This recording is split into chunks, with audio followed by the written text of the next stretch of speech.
capital in. The cheapest form of capital that you'll have access to is the cash that you can generate through your business operations, right? You could always go and get debt. You could always go and maybe get equity, sell a portion of your business and trade that in for equity. But actually, you're likely sitting on a supply of capital that's tied up in your business. And I refer to this in the book as the cash conversion cycle. But if I can get that conversion cycle to be as quick as possible, then that's capital, that's wealth that I can now reinvest. I can hire more people. I can buy, I can take advantage when a competitor isn't doing well. And it's going to be a lot cheaper than going out and trying to get debt to do something like that. We've curated a vast network of business experts ready to address your company's most pressing challenges. From corporate growth strategy to leadership, marketing strategy, sales strategy, branding, customer relations, technology, AI, IT security, and beyond, we connect you to the best experts for your needs. Reach out to us for more information or schedule a call at growandlearn.org to explore how we can support you. Welcome to Grow and Learn, Curious Minds. Today, my guest is a person that is very much in favor of the importance of cash, and I support that fully, but I do want to hear his spin on it. He's a leader in Ernst & Young in the Working Capital Americas, if I'm not mistaken, and he's the author of Cash is King. His new book came out just a few months ago, and it's fresh on the shelves on Amazon and all major outlets. Today, we're going to be speaking about cash for small and medium-sized companies, for startups, cash in general. Welcome, Peter. Thank you. Glad to be here. Glad that you joined. Peter, what made you write a book for entrepreneurs while your day job is actually working for Ernst & Young, a large practice, strategy practice? Yeah, no, thank you. So in what I do during my professional career is I work with, in this particular case, very large companies in all aspects of managing cash. So how they generate cash, preserve it, consume it, invest it, et cetera. And what I've observed is that I think in business, we do a really good job of explaining the importance of revenue. And I think we do a pretty good job also explaining the importance of things like, cost containment, profitability. But there's a third leg to the stool that is equally important, I believe, and that is cash. And so, you can have revenue, and if somebody hasn't paid you yet, you don't have the cash in hand, and you still have to pay your bills. You still may be paying taxes on that revenue. You can be profitable and still go bankrupt, right? You can have profits, but if you don't have the liquidity or the capital to be able to invest back in your business, that can sink a business.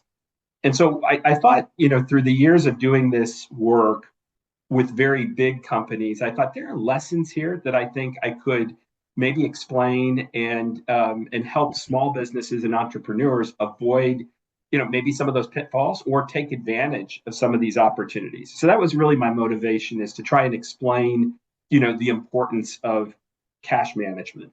Mm-hmm. What shall we start with? I'm interested in both the pitfalls and the opportunities. Shall we start with the opportunities? I love opportunities. Yeah. So again, if you're growing a business, and you need to, say, take advantage of an opportunity, reinvest, bring capital in, the cheapest form of capital that you'll have access to is the cash that you can generate through your business operations, right? You could always go and get debt. You could always go and maybe get, equity, sell a portion of your business and trade that in for equity. But actually, you're likely sitting on a supply of capital that's tied up in your business. And I refer to this in the book as the cash conversion cycle. And so let me kind of break that down and explain it real briefly. But and I'm going to use an example of a company that maybe, or a business that makes something, that manufactures something. The same could be applied to a services business, but just for the sake of this illustration. So let's say you're making sweatshirts, you're making something. you have to go out and buy material, and then you have to, manufacture it. You have to make the sew and make the garment, whatever. Then you have to go sell it, right? And then you have to collect the money from that. Along the way, you have to pay your suppliers, right? So that churn of taking cash, investing it in something, making something, and then getting it back, hopefully more, right? Hopefully you're profitable. That's we call that a cash conversion cycle. The faster you can do that is good, right? So it's more positive. You want to try and spin off profits and capital as quickly as you can. And that's the real wealth that you will create in business. Now, where we get into trouble is, on at different stages of that process. We may get in trouble because we're having to pay for materials significantly faster than our customers are going to pay for what we're selling them. And so now I'm kind of in a reverse situation where I'm having to outlay money before I get money back in. Or maybe I'm making too much, in this case, sweatshirts. Maybe I'm making too many of them and I'm not selling them fast enough. So now I'm sitting on inventory, and that inventory may or may not, ever be sold. And so now I've got precious cash or capital tied up in something that's non-productive. So back to the, taking advantage of opportunities. If I can get that conversion cycle, and I break this all down in the book of how to do this, but if I can get that conversion cycle to be as quick as possible, then that's capital, that's wealth that I can now reinvest. I can hire more people. I can buy, I can take advantage when a competitor isn't doing well. And it's going to be a lot cheaper than going out and trying to get debt to do something like that. Sounds really interesting. I'm actually working with one company that is, I'm not going to give details, but either partially or completely selling just because of the fact that they've become short on working capital after their suppliers have changed the terms. And so they're really tight on cash at the moment. Otherwise, revenue is there. It could be there very fast once the cash was available, but it's not at the moment. So one small change that actually came after the COVID era impacted the entire business. Yeah. We saw that globally. Everybody was impacted during the pandemic, right? And I think that's when, even if you really didn't understand the global supply chain, you kind of got a crash course in it, right? Yes. When we couldn't get commodities. I know, in the States, we couldn't get toilet paper, and so I was buying toilet paper from Mexico. But that shortage and that sort of really illustrated the interconnectivity of the supply chain. Mm-hmm. The other thing I think that people may have gotten themselves into some difficulty with is we kind of got accustomed to chasing the lowest possible cost per material. Mm-hmm. And maybe that makes sense. Maybe it's a good business decision, but you've got to evaluate the impact that has on cash, right? So just because I can source something perhaps from Asia and get it, significantly cheaper, but that may come with a longer lead time requirement. I may have to commit to a bigger order quantity. So now I may be taking on more inventory than I need. So the individual piece price may have gone down, but the overall investment I'm making may have gone up. And so it's so critically important to, like I said, the third leg of the stool. It's so critically important that when you're making these decisions is to understand the impact that it will have on cash flow, and then to make those trade-offs and to make an informed decision versus finding out that you've made a decision that doesn't really work for you. Yeah, it makes total sense. I do want to hear more about the content of your book, but just a question that just popped up in my mind.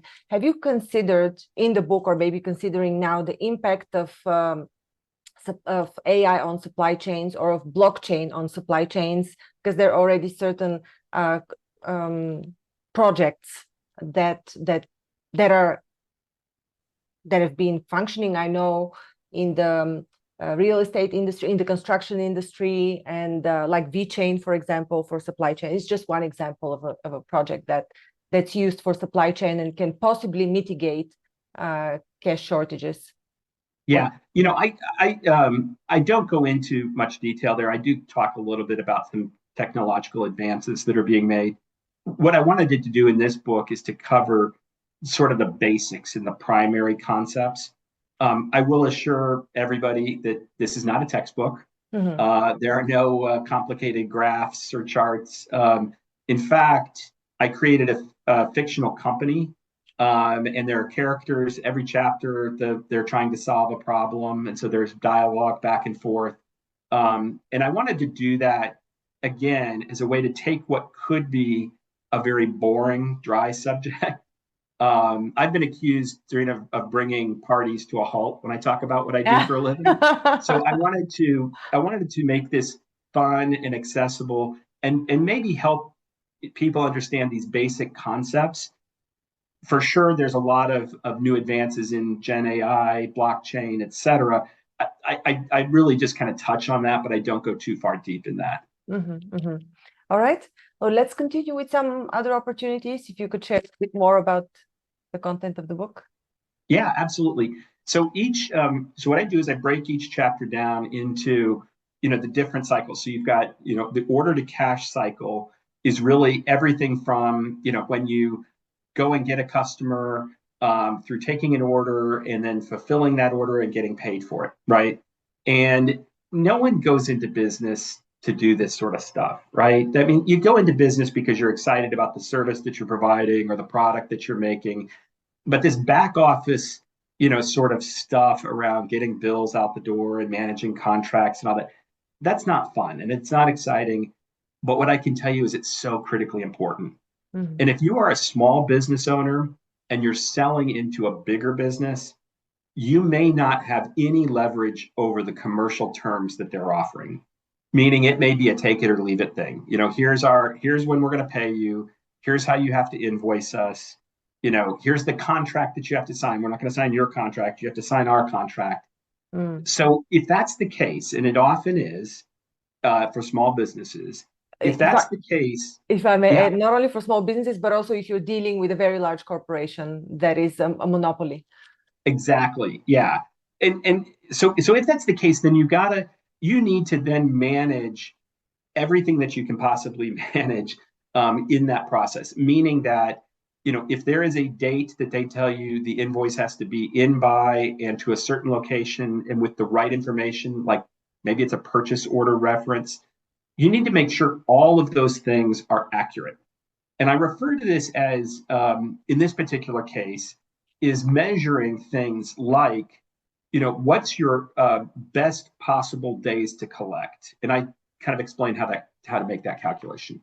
But that's to say, if I did everything correct, and if everybody paid me exactly when I was supposed to, then what is that term? Let's just say that's 35 days. And then if I measure what I'm actually getting, so that's my actual collections, and let's say that's like 45 days. That delta, that 10-day delta, is an error, right? So that's either error that I'm causing myself, or maybe I've got a deadbeat customer and I didn't do a good enough job doing a credit check on them. But I'm guessing, particularly if you're selling into a bigger business, and it's a business to business play, it's probably my error. It's probably something I'm doing wrong, which means I'm probably not getting my invoices out correctly. I'm not making the right references. I'm not following up fast enough. And so, really zeroing in on those kind of maybe not fun things to do, but that are so critically important, will help you then get that cash conversion cycle faster. And so I break that down into all the aspects of managing working capital, like the order to cash, procure to pay, which is the process around buying in material. And then for inventory, I go through that in multiple chapters because that's very complicated. But how to do production planning, I go through all kinds of concepts, around, metrics that you should keep. And in the last chapter, if you're not if you're not making something, let's say you're a services business or you're in construction, in the last chapter I try to then tie it all together and say, all right, I went through all these examples as if you were making a product, but if you're doing a services business or you're in healthcare or you're in some other type of business, what are some of the unique things there? Retail, for example, And so I try and bring those concepts out. Mhm. What is your goal with this book? What was your inspiration? I understand you have decades of experience in cash flow management, but what was your drive? What do you want to achieve with it? Sell a lot of books. Well, everybody knows that you don't make money with books, at least that's That's what I right. say. No, you don't make any money. You don't make any money on this. I find the topic very interesting. And when I was talking with the publisher about this, it was surprising to me that there's really no book out there in the market that's really talking It's just about this, other textbooks. than You're right.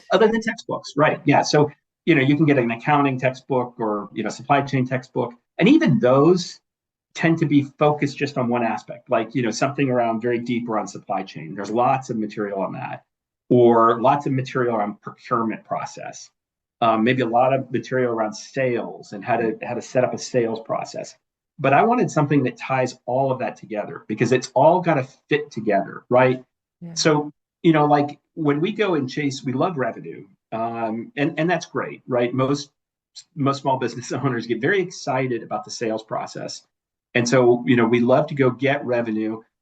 But do we have the tools and the insight to really to manage that process to its most effective? So when you take on a customer, not all customers are equal. Some will be more profitable. Some will cost you more in terms of the commercial arrangements that they're requiring. And so, tying all of those processes together will help then give you the insight on how to manage your business more effective for cash, but also, frankly, more effective for profitability as well. And so that was my goals. I wanted to create something that was easy to understand, maybe a little fun and humorous, but that takes this kind of what I think is a very important topic that in business we don't do a very good job explaining. Mm-hmm. I agree, and I do remember one textbook that was quite big on cash flow management. It did indeed cover everything that you've covered in a much smaller version. I suppose it doesn't look that big, but as you say, easy to read. What else what else is important to know about the book?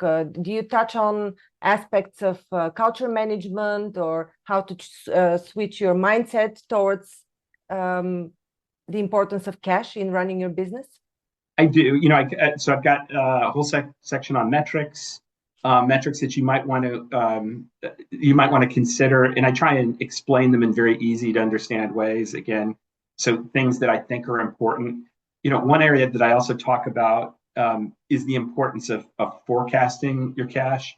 And let me give you an example of that. When I started out right out of college, I was living paycheck to paycheck, right? And I kind of laughingly refer to the few days before I would get my paycheck, I had to eat canned tuna fish because that's all I could afford. So I was eating like a house cat. Yeah. But fortunately, I knew when I was going to get paid. In this case, the 1st and the 15th. And fortunately, my landlord, I told me, I pay him on the 5th of the month every month, and so I knew when my bills were due. Now, let's just say in a scenario that my employer said, I'm going to give you 20% more income, but I'm not going to tell you what day I'm going to pay it. I'm just going to, whenever I decide to pay it during the month, I'm going to pay it. So in that case, my revenue went up, but I don't know when I'm going to get it. And let's say my landlord said, you know what, I'll knock $100 off your rent in the month, but I'm going to knock on your door whenever I want it. So my costs went down, but my predictability is now completely messed up. Mm-hmm. And so in that scenario, again, the 3 legs of the stool, right? I've got more revenue, I'm more profitable, but I've lost control of the process. And so that means I'm actually worse off, right? Because now I'm going to either have to hoard more cash, reserve it that I can't spend on something because I don't know when my landlord's going to come knock on the door and throw me out if I don't have it ready. Or I'm at risk of not being able to pay my bills. I might have to eat tuna fish the whole month, right? And so this whole concept of how do you weave those decisions in is so critically important. And the forecasting and timing of cash flow is really what this is all about. So it's that you get the cash in in time to be able to meet your obligations and or take advantage of opportunities. So we talk about that quite a bit in the book as well. Yeah. You mentioned that a part of the book talks about opportunities and a part about pitfalls. We kind of touched on a few pitfalls, but what should we be looking for, or what should managers be looking for when it comes to dangers or pitfalls when it comes to cash?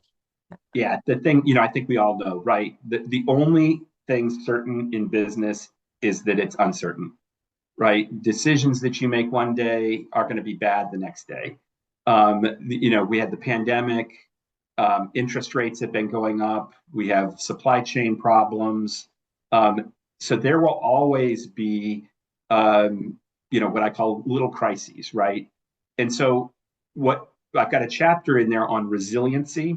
And we talk about how important it is to strengthen your balance sheet so that you can be resilient and take it, and be able to weather storms and take advantage when your competitors can't, right? So sometimes those downturns or those storms, so to speak, are the perfect opportunity to pounce and to grow your business faster when your competitors can't. I reference a study that I authored at Ernst & Young in the book, where we looked at 1,000 global companies and we compared how they perform in cash management. And so we've got empirical evidence that shows that those that are in the upper quartile are much faster at coming out of the downturn and don't go in as deep into a downturn as others, which makes sense, right? It's kind of common. But it's so surprising how people just don't pay attention to that during a day-to-day basis. But there will be another shock of some sort, maybe not, hopefully not another pandemic, but there will be other disruptions. And so having liquidity and access to capital, and the other thing I talk about is you may need to access debt at some point. And because that may be very vital. And so you want to reserve that for when you actually need it the most, right? If you rely too heavily on debt at times when, frankly, you could have accessed the capital through your own operations, when that storm hits and you really need an infusion of cash, that debt may not be available to you anymore because you may be too leveraged or it may be too expensive. So this whole concept of understanding and managing toward resiliency, I think is critically important, especially for small business owners. Mm-hmm. Regarding the study that you mentioned, the 25%, the 25 percentile, the top companies that managed to Yes. turn around fast, what was the reason they managed their cash better? Did they have access to more external capital? What was the reason for this? It's interesting because the other thing I have seen in our research is that the top quartile is getting year on year. Those companies keep getting better and better, and they keep distancing themselves from the bottom quartile. Mm-hmm. And what that tells me is that they take this very seriously. I had a client, won't name names, obviously. I had a client, a mid-level finance exec at a company saying, "Hey, we don't need to really focus on this because we're swimming in cash." And I thought, man, you don't get it. Like, this is not good for you. Mm-hmm. And sure enough, a year later, they were running into all sorts of problems. And so I think those top performers are kind of like top athletes, right? They're constantly trying to improve. And in big businesses, there are literally thousands of decisions that are getting made every day by people who don't understand the impact of those decisions. So I mentioned like a procurement person who may be cheap, trying to get a cheaper price, but then has to agree to more order quantity. Or maybe this is getting a little wonky, I realize, but it's something that's very real. Maybe it's somebody in manufacturing who is trying to manage to absorption, which means running a piece of equipment as long as you can possibly run it because it's cheaper to do that. But then you end up with a lot more inventory. Mm-hmm. And so in these big organizations that get themselves into trouble, there are all these people making lots and lots of decisions, but they don't have the insight to the impact that they're making. And leaders don't understand who's making all those decisions. And so what I see, one of the common things is businesses getting their metrics and their compensation structure in alignment, and giving visibility to people who are making those day-to-day decisions so that they can make informed decisions and that they're incented to make the right decisions. So a great example is maybe a salesperson, instead of paying them commission on the sale, maybe pay them commission on the collected revenue from the sale. So now I've got an incentive to make sure I'm getting the best possible commercial term, and that I'm keeping close to the customer, because if the customer is dragging their feet and not paying, my commission's on the line. And so it's really kind of getting in and examining all those like back to basics. That's what I see top performers doing that some of the bottom performers don't do. Mm-hmm. It makes total sense. Yeah. And while you were speaking, I'm also making the links. There's so many more complications, including retaining top sales talent. If they say, yeah, sure, you're offering me a contract based on collected revenue, but this guy over there is offering me a contract based on sales. I mean, there are lots of interdependencies when it comes to managing an entire organization. Yeah, fantastic. That's true. Yeah. Anything else that you'd like to share about the book today?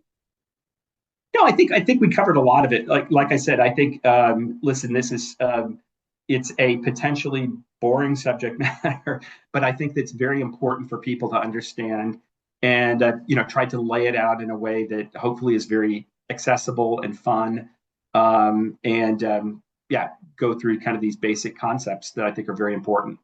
Yeah, I mean, I think for the general public it might be boring, but for the people who actually do this job and need to work with this information, it's exciting somewhat. Yeah. It's interesting, right? Oh yeah, I haven't thought about this, or some light bulbs may light up.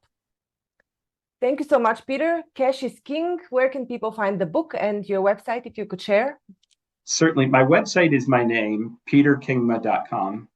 And there's a link to where you can order. You can order it at all the major sites, Amazon, etc. There's also on that website, I put other things that I write for magazines, I write for other publications. So there's links to that if you want more content. And then there is an Audible version out. So if you would rather listen to it in your car or while you're at the gym, you can download an Audible version as well. Mm. I would do it making notes though. I would need a notepad with that. Great. Thank you so much, Peter. Very informative. Thank you. I really enjoyed this conversation. Thank you for listening to Grow and Learn. We hope that you found our podcast informative, engaging, and inspiring.